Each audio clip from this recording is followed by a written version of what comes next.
Hello, everyone, and welcome back to our podcast. I am your host, Christopher Meyer, a family law attorney in Houston, Texas. Today, we have a very special guest with us, Jenny Fridge from Sanctuary Foster Care Services, where she serves in community development. Sanctuary Foster Care Services is dedicated to providing exceptional support and resources for foster families. And Jenny is here to share her insights and experiences with us. Thank you for joining us today, Jenny. We are excited to learn more about the incredible work that Sanctuary Foster Care Services is doing and how we can all support foster families in our communities. Well, thank you. I really appreciate the time to share. I love to share the mission and appreciate your advocacy. Well, thank you very much. Can you tell us a little bit about yourself, your personal journey, and how you first got involved with foster care, and what led to your current role at the Sanctuary? Yeah. It began really a long, quite a while back. My husband and I have 4 children, and our youngest is adopted. She actually came home internationally in 2007. So we've been part of the adoption foster care community for a couple decades and really just had an amazing experience, loved the people that we've connected to through the years, and we've done support groups and awareness events, and so we've been a part of this community for a long time.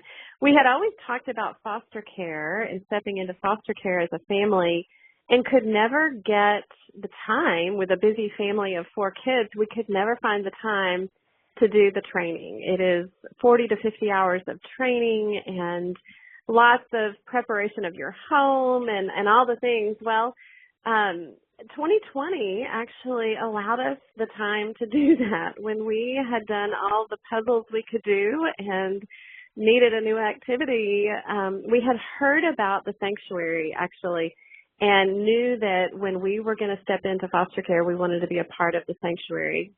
And all of their training went online. So it was perfect. We were both home working remote, and it just kind of fell in our lap. So we started our training in 2020 and welcomed our first full-time placement, a little 3-year-old little girl, into our home in September of 2020. So that was kind of our entry into foster care. And the Sanctuary, we actually got to experience all the pillars of care that the Sanctuary provides. We experienced firsthand as one of their first families in training. The Sanctuary opened just in April of 2020, and so we really were at the very beginning of that. As far as my current role, my youngest just graduated from high school in May, and as I've been looking ahead at an empty nest, I wanted to have a plan, and so I kind of just worked myself into a job. I started doing family support, foster family support, because I knew how valuable that was for us as a foster family and wanted to provide that for others. And so that's one of my favorite things to do is when I know the need of a foster family and I have a community resource or individual or group that can help meet that need, it's one of my favorite things in the world to do. So that's kind of how I landed in this role. It's just grown, and as our Fort Bend branch opened a year and a half ago, December. And so we are growing in all the ways, and I've gotten to be a part of that literally from almost the very beginning. So it's been amazing. Mm-hmm. Exciting. Now, I'm looking at your website, sanctuaryfostercare.org, and I'm also putting a link on my website for the listeners. Mm-hmm. But I'm looking at the Sanctuary's website, and it mentions you provide uncommon care to foster families. What does this mean in practice, and what are some examples of the support services you offer? Yeah, great question. It's interesting to know that statistics show that more than half of the foster families that do foster care, more than half of them will quit within 1 year, and they won't be foster families anymore. And one of the main reasons for this is support. It's hard. My husband and I will both tell you that doing foster care was one of the hardest things we've ever done. And again, we've had 4 children. We've adopted one. We've had hard things, but foster care was definitely one of the hardest things. These kids come with lots of trauma. Not one of them doesn't have trauma, so it's guaranteed. When you welcome a child from foster care, there is trauma, and there are a lot of behaviors that from the youngest, I mean, again, we had a 3-year-old, and the behaviors are hard. So the 4 pillars of care, you'll see them on our website, and they are unique, and they are comprehensive, and they are what keep kids in homes. Our goal is permanency, permanent sanctuary, and ultimately healing homes. What is permanency? I mean, I'm a court-appointed CPS attorney. I know that I'm familiar with the legal term, but what is permanency to someone who's not normally great question. familiar with the lingo?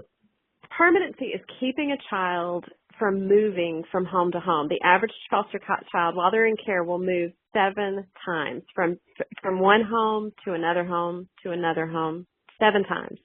And we want to stop that movement of children that so severely hurts our kids and creates more trauma upon trauma. So permanency is keeping them in a foster home until they're either reunited with their biological family or a kinship family placement, or they're adopted. So permanency in a situation in a home so that there is not that movement. So again, the ways we do that, there are many, but one of them is therapy and counseling. We have an in-house therapist that we provide to all of our families free of charge that gives therapy to the foster child and the whole family, which is pretty unique.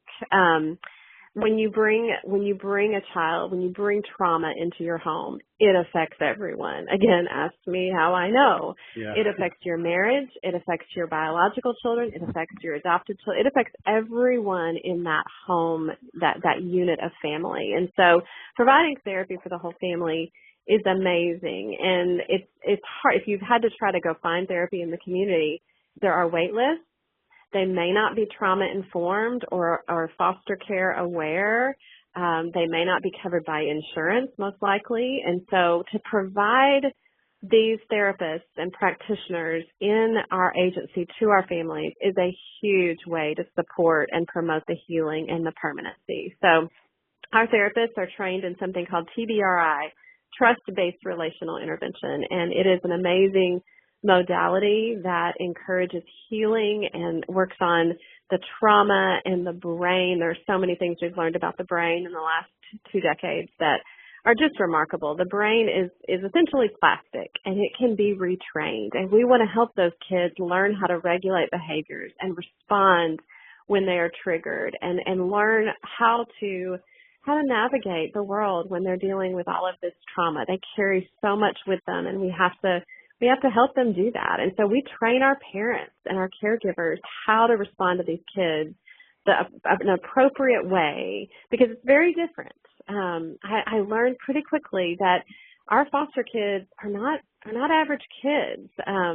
Initially, I didn't want to tell teachers when she went to a little preschool, again, our 3-year-old foster, I didn't want to tell them she was a foster child because I wanted them to treat her like she was like every other kid, but she's not. She wasn't like every other kid. They needed to be aware that there were behaviors that they might see, and there's a right way to respond to those to help them heal and learn how to self-regulate. So therapy and counseling is a huge piece of what we do and very unique in this foster care space. And then another pillar is 24-hour crisis intervention or in-home support. It does not have to be crisis.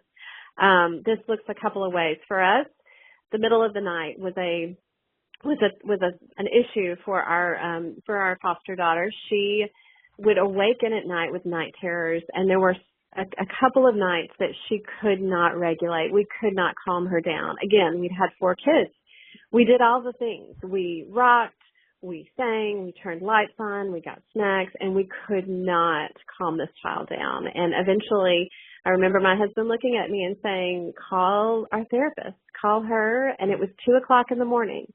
But do you know, I called, and I could hear as she's getting her keys to come to our home in the middle of the night. And she was there within Wow. the hour to help us in the middle of the night. And as a parent, if you have any parents listening, I don't have to tell you how that feels in that moment when you don't know what to do. If your kid is hurting or sad or scared and you need help, all the books in the world don't help, but having someone come to your aid and help you know how to navigate that is huge. So Amazing. that can also look like in-home support. It might be a lot of our kids' bedtime is triggered. Bath and bedtime are really hard for some of our kids. And so we may send a clinician out to a home every night at 7:30 or 8 o'clock for 2 or 3 weeks until we can help that family get to a place that's sustainable to help them get a new routine and find ways to help those kids cope with that especially if they're new to the home, but even just the triggers of bedtime and bath time. So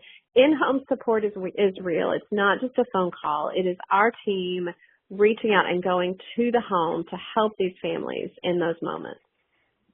The third and fourth pillar are really the community-related pillars of care. Respite and alternative care is simply babysitting. It may be babysitting for a few hours. It could be babysitting for a weekend, or for a respite home up to 2 weeks. And so giving families a break. For us, it was once a month. Our case manager would say, when do you want respite? This month. And it would just be for our little one to go to someone else's home that was fully trained on how to love her, to keep her for the weekend so we could get a break. And then she would come back on Sunday afternoon and we'd be ready to go again. But giving our families a break can be just the thing they need to keep going and ensure the permanency, again, back to permanency, to keep these kids in these placements until a final decision is made on their next step. And then the fourth pillar is community-based support. This can be meal trains upon a placement, or if you have a number of kids or a number of people in your home that are sick and you just need help with meals. It could be finding Texans tickets, or a computer for a 10-year-old that needed it for school, or clothing, or formula during the formula shortage. It can be any number of things. It could be a repair needed on a home. Maybe they have a fence that needs repaired to be up to minimum standards that the state requires for our foster homes. Whatever the need is of a family, we want to help meet that need, both physically, financially, and emotionally, to help them do the hard work they're doing with their foster kids. Okay. I'm looking at your website again, and I'm looking at some surprising statistics, like how many foster families quit within the first year. Mm-hmm. Why do you think the burnout rate is so high, and what are some of the biggest challenges foster families face? It's hard. We need more foster families because the retention is hard. We've had, in years past, other agencies have struggled to keep families because these kids come with hard behaviors, depending on the trauma or the neglect they've experienced. There are emotional behaviors. There are things that, the anger, the outbursts, the temper tantrums, the sexualized behaviors, depending on, again, their abuse. The behaviors run the gamut of hard things. And if you aren't aware of those going in and aren't able to respond to those well, it can really rock a family and be difficult. We really prepare our families to the best that we can. Our training is not all rainbows and roses. Adoption is beautiful. We've experienced it. Adoption is amazing, and watching the transformation that we see in homes is just phenomenal and just such a joy to watch. However, the hard parts of that we don't hide because it is hard. A lot of times these kids will either act out either at school or at home. It's usually not both, but it can be. But a lot of times they'll have behaviors at school, and you have to deal with phone calls from teachers, and you have to help train teachers. Many teachers don't know what to do with foster kids. Some of them do. We have some great teachers and administrators that are learning more about being trauma informed and how help our kids in the school system, but some of them don't. And so we have to go in and we have to navigate those conversations and come up with a plan and figure out how to keep these kids in school so that they can continue learning in the best way. But at home, for us, I couldn't make a phone call. If I got on the phone, our little one would scream. And most of my phone calls when she was with us were for medical visits and family visits and sibling visits and all of those things that I was doing for her. I couldn't even get on the phone to make an appointment with anyone because that was hard for her. Because she operated out of fear and abandonment, she could not allow me to give any attention to anything else. And so that gets exhausting. Our parents are exhausted and they need tools and resources to do the work and figure out how to keep these kids moving forward, how to keep their families in a place that they can do this job as a foster parent in a sustainable long-term way. Okay, and that actually leads perfectly into my next question about, your experience and what it's like. So for listeners who do not have that experience with foster care, can you paint a picture of what it's like to be a foster parent and what motivates people to open their homes to foster children? Yeah, I did kind of paint a little bit of a picture. I think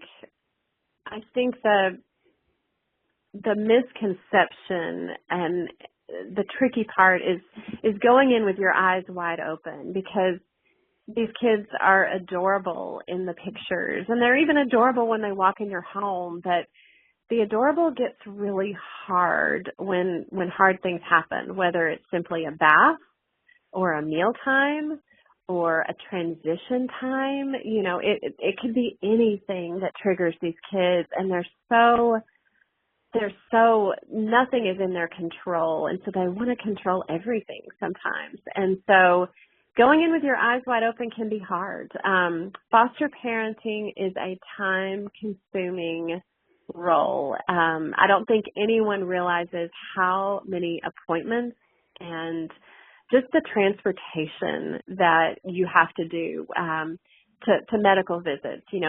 Foster kids have to do their first medical visit within 72 hours. They have to see a physician and get all the things checked once they're placed in a home. And then beyond that, you have dental visits that have to be done by a certain time. You have eye care and all the vision things. You have therapy visits with our clinicians, hopefully once a week, whether it's play therapy or for your family. You have caseworkers coming in your home. You have ad litem attorneys, and you've been part of that process. You have child advocates. You have bio family. If they have a sibling that's not in your home but it's somewhere nearby, you may be required to take them to a sibling visit, and then their biological parents if you have visits for them. So, I think I just listed, 6 or 7 visits. That could be all in a week. Wow. And so that is time consuming. And if you have a family where mom and dad both work, mm-hmm. It's tricky. We try to help with some of that. We have a transporter that can help with some of those things here and there. CPS might help with some of those things, but ultimately the foster family has to make that happen. If there's medication, if there are other requirements of the court, they have to document everything. When you give child medication, it has to be documented on a med log.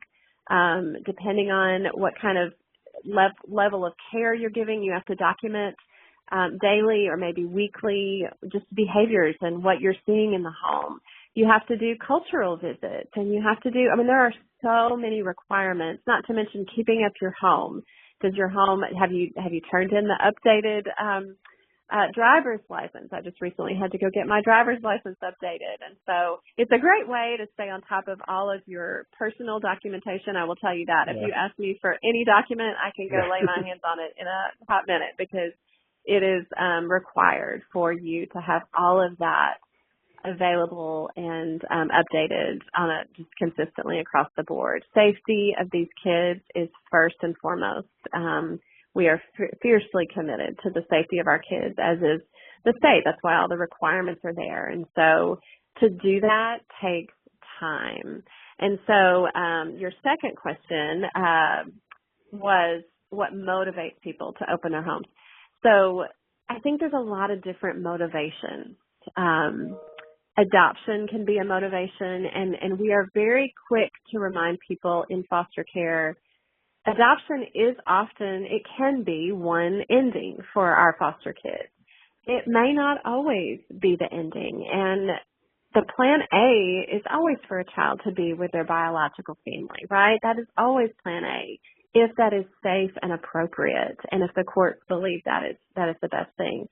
Sometimes it's not, and so we really journey along with that child, directly connected to the state and how the state is gathering information. And I mean, our goal again is our commitment to these kids and keeping them as long as we have them. We're going to move them toward healing and permanency, whatever that looks like. And so the motivations again, sometimes it's to give, we've heard it said to give a child a home, but I think we've tried to flip that to say, what if you gave your family to a child, like for a time, instead of looking at it, you know, the way that we often do, you're giving your family to a child for them to see the value of a family and of safety and of healing and of proper communication and right behaviors and responses. That's what we want to show them. And so for the 6 months, we had our little 3-year-old. Hopefully she learned what it felt like to be part of a family and all that goes with that. Hopefully. And we saw healing. We weren't in this. We weren't looking to adopt. We're, like I said, empty nest. We were just drawn to foster care, felt called to it, and wanted to do that for a time. My favorite thing is the babies. If I can keep the babies and then pass them off to their forever home, whatever that is, that's one of my favorite things. But ultimately, we weren't thinking of adoption, but we got to a place with her that she seemed like we wondered, are we supposed to adopt this kid? That wasn't what we were meaning to do, but should we watch the healing and the attachment in our family? She ends up actually going back to her biological family. But, the motivations are many. We try to give an appropriate lens for that, for our families that come in. We really try to help them reframe that picture of what foster care, how to best view foster care for the long term. All right. Thank you. Beautiful, beautiful answer. Okay. Mm-hmm. So I guess my next question is how can the local community best support foster families and kids, especially if they are not in a position to be foster parents themselves? And also, please give me some practical ways to get involved or to help meet these needs. Well, I love this question. Like I said, it is one of my favorite things to connect the local community to foster families. And I'm pretty bold to share needs. When we have needs, it's fun to throw it out to a group and just watch the group say, yes, we'll take care of that need.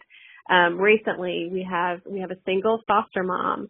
She has 2 younger bio kids and a teen boy, and her washing machine was on, just completely shot. It was broken, and our case manager went in and realized by seeing the mounds of laundry and that she was actually washing clothes in the bathtub until she could figure out how to get a new washing machine. And she was going to the washateria. Every week she would take her 2 littles and the teen, and they would go to the washateria. Well, that gets expensive, not to mention time-consuming and inconvenient. And so our case manager asked me, is there a way we could take care of this need? And so we actually put it on a platform called Care Portal. Care Portal is a partner of ours. They're all over the country, and you can enter a need. Our case management, CPS as well, and other agencies will enter needs. And then individuals and churches and businesses are on there. And if they see a need that they can meet in their, wherever they have their zip code radius set, they can meet that need. So I entered the need for a new washing machine. By the end of day, someone donated $600 for this single mom to get a new washing machine. And so that is like Christmas Day to me. Every day I get to do that. It's pretty cool. So awesome. Those are the kind of things. We had another family. They had 3 bio kids, 3 foster kids, so 6 children under the age of 6. They needed help with laundry. And so we had a sweet mama that would go and pick up the laundry and go wash her clothes and bring them back and put it on the porch. And so just an act, a physical need that was met just by doing that. Babysitting, again, that's another huge need. Gift cards. We've had schools. We had a local school. Their class decided to donate gift cards. And that's a really easy way, whether it's a $5 to Starbucks for a mama just to get a little, caffeine, jolt, a treat, or a $25 to Walmart or H-E-B to help cover whatever the needs are for their family. Those are huge, and I could go on for days about ways to meet. The needs are vast and many, but so are the people that can meet them. So it can look a million ways. Okay. All right. Now, I saw there's an upcoming movie called Sound of Hope, the story of Possum Trot. It's about a couple that started a children's home called Possum Trot in Arkansas back in the 1960s. Do you think this film will resonate with foster families today, and what are your thoughts on it? Yes. I've actually been able to see a screening of Sound of Hope. It is a very accurate portrayal. We can get behind this movie and are excited to share it, to push people to see it. It comes out July 4th is when it will be released in all the theaters. I don't know how long it will last, so I encourage your listeners, if you see it, go ahead and get tickets now. Invite your friends. That is an amazing and beautiful way to champion foster care, is to get people in the room to create awareness for that movie. So Possum Trot is this little community that ended up adopting 77 children out of the foster care system. Like 22 couples, 22 families adopted 77 children. And it's a very accurate portrayal. You will see in the movie that question you asked about the day in the life and what are the behaviors of these kids and why is it so hard. You will see that in the movie. And every bit of it is something we have seen on our side of things as a foster care agency. In fact, they portray a little boy that will not take a bath because of something that very bad that happened to him with water. And so we actually have a little girl that has burns all over her face and body from being scalded in a bathtub. And so I can tell you the things that you see in the movie are real stories of real kids. Just when I think I've heard the worst story, there's another worse story. And these kids come with hard behaviors. And the beauty of the movie is that you see how hard it is for this community. And it's not until they step in and realize, we got to work together. We can't do this alone. That's when things change. And so it is, it's a very, very good movie. I'm excited for what it will share with our community at large. And again, the sanctuary wants to be in the room for those conversations and encourage people for their next steps. Okay. Now, if listeners want to learn more about Sanctuary Foster Care Services or get involved, what should they do, and how can they get in touch or find more information? Yeah, so our website, as you already mentioned, sanctuaryfostercare.org, is an amazing first place to start. I didn't have anything to do with creating the website, but I'm pretty proud of it. It's very well done. It's thorough. It explains a lot about what we do. You can go to, there's all kinds of ways to get involved. You can see some of our events that are coming up. If you're interested in those kinds of things, we have a 5K in Fort Bend. We have a gala at the historic Rice Hotel in Houston. That's a great way to connect. If you're interested in volunteering, we have volunteer orientations once a month at each of our branches, or you can reach out to me or any on our team directly, and we will do a one-to-one tour and volunteer orientation for you anytime during the day. So we love to share. We love to give tours here at the sanctuary. It really helps kind of tell our story and how we, just the story of foster care as it relates to us. and then we can get to know you and figure out what those, what your passions are and what your gifts are and how we can connect you with the need. There's also a donate button. We can use all the support financially.